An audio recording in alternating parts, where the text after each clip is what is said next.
this hasn't been a Bradley Beal problem. I think he's the scapegoat.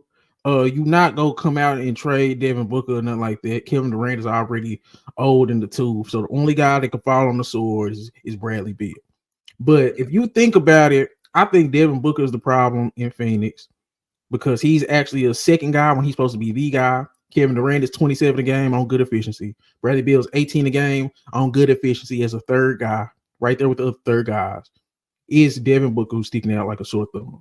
What do you think is going on in Phoenix? Am I tripping by thinking Bradley Beal's scapegoat? No, I don't think you're tripping at all. I mean, this is what Phoenix wanted. They didn't have to get Bradley Beal.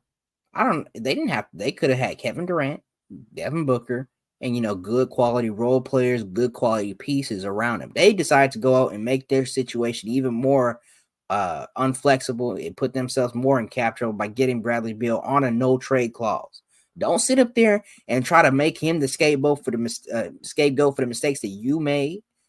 Now he's, of course, not necessarily playing like 30 point per game, scoring champ Bradley Beal in Washington, but he's not going to do that when he's a third option. So, I mean, granted, he's not been the best or exactly what you expected, but as a third option, at least this season, he's been a little bit better than what he was. And so you can take exactly kind of what you were saying he was putting up so far this season. I'm not going to blame him. I've seen games when Kevin Durant's out, Devin Booker just not looking like it at all. Even just his last game against Paul George in the Philadelphia 76ers, that was not it. I think, and that's what it is, Chris. Like I haven't heard no national media or anybody at all call out Devin Booker playing like trash without Kevin Durant. It's one thing I can understand you kind of deferring to Kevin Durant as Kevin Durant while he's out there, and it's kind of like, okay, Kevin Durant has it going, or Kevin Durant is just one of the greatest scorers of all time. If he's leading the team in scoring, he's leading the team in scoring. But when your averages don't go up when there's no Kevin Durant, when you can't win a game without Kevin Durant, and you were supposed to be looking like a top 10 player, that's where I have it's time to criticize you. Devin Booker, you're supposed to be the guy in Phoenix. Nobody's pointing the finger at Devin Booker. It's Bradley Beal this, Bradley Beal that. That is Bradley Beal's stats as a third guy. 18 points per game, 4 rebounds, 3 assists, 49 from the field, 40% from the 3-point line. That's pretty good. Now, if we look at Devin Booker, Chris, let's look at Devin Booker's stats because he's going out today. I get it, against the Charlotte Hornets. So when y'all see this and y'all go talk about the Hornets game, I don't want to hear it. But for the season, 24 games, 7 assists, 4 rebounds, 42 from the field, 34 from 3. That's just not good enough. And then I'm going to bring up Kevin Durant, and then we could possibly move on. But it just had to be said. Everybody's shitting on Bradley Beal. He didn't came out. You seen his interview? Yeah, I made a little clip. So, like, when he came out and said what he said, it's like, yeah, the cards is his hands. And I wouldn't mind trading for Bradley Beal if he's going to come in and be a third guy. Just, I don't know. Well, I ain't going to say, I'm lying. Bradley Beal, I wouldn't want him. But it is what it is. Yeah. Kevin Durant, 27 games, 7 rebounds, 4 assists, 52 from the field, 42 from 3.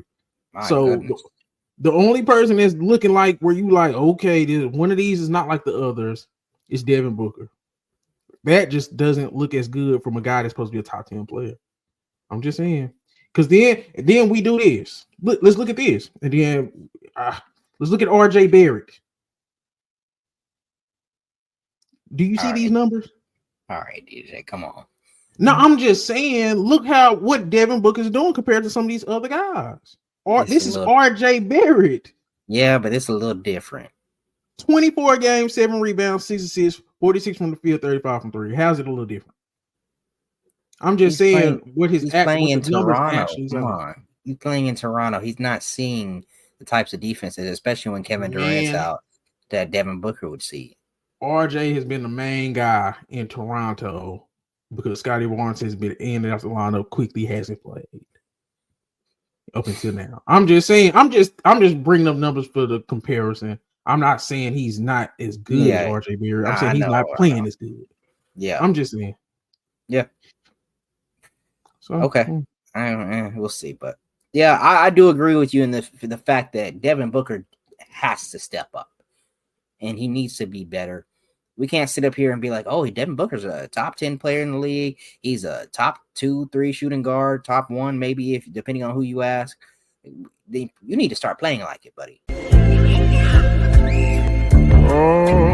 Found some shit I love to do, so I can live comfortable. Searching for a peace of mind, need that when it's time to rhyme. Perfect in every line, any chance I get, and I know it takes time, but I would never quit.